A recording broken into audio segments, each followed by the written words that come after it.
Sometimes in your life as a fly fisher, the stars align to offer a fleeting moment, a happening that may be a once-in-a-generation event.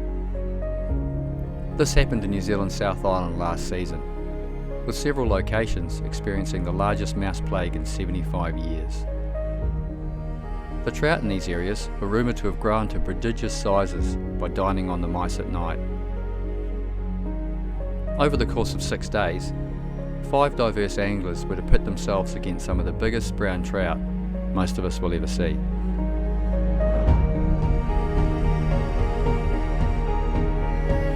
We set ourselves a challenge to land at least one of these trophy fish over 10 pounds in weight each. This is our story.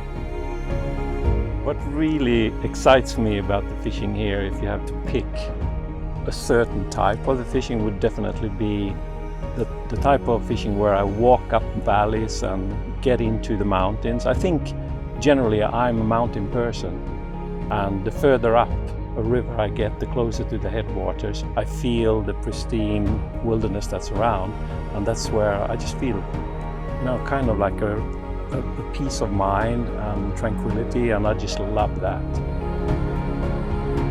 But to target them with this kind of gear and getting the chances with fish that of size that I had never really been in contact with before when it comes to brown trout, and having those chances blown by either pulling flies out of their mouths or spooking the fish, I just felt that, sooner or later, luck is going to change.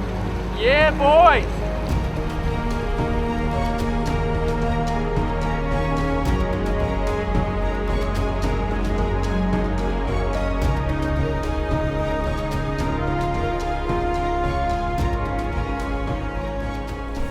Yeah, in a non-mouse year, it's just a normal year, they feed normally. They do what is dictated by the food source, which is a lot of small nymphs, caddis mayflies, occasionally midges, stoneflies.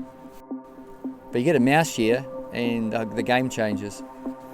They stop really eating much else after a couple of months. I think they finally recognise mice as a constant food source now.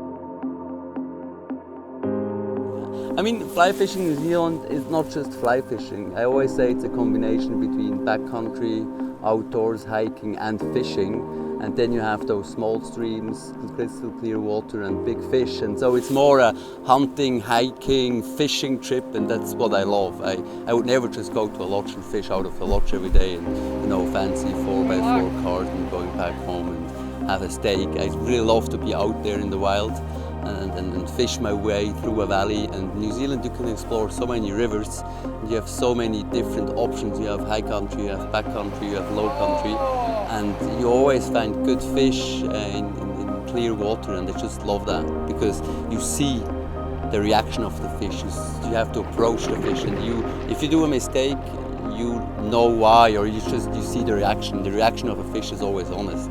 It's not if you have a good loop or if you try to have a good approach that the fish says, no, he can catch me.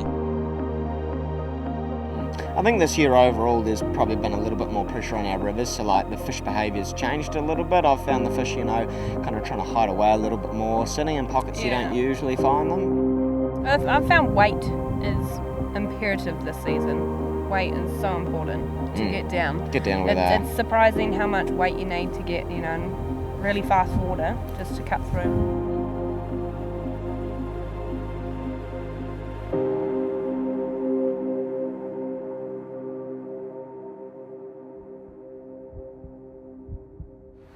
The heavyweight.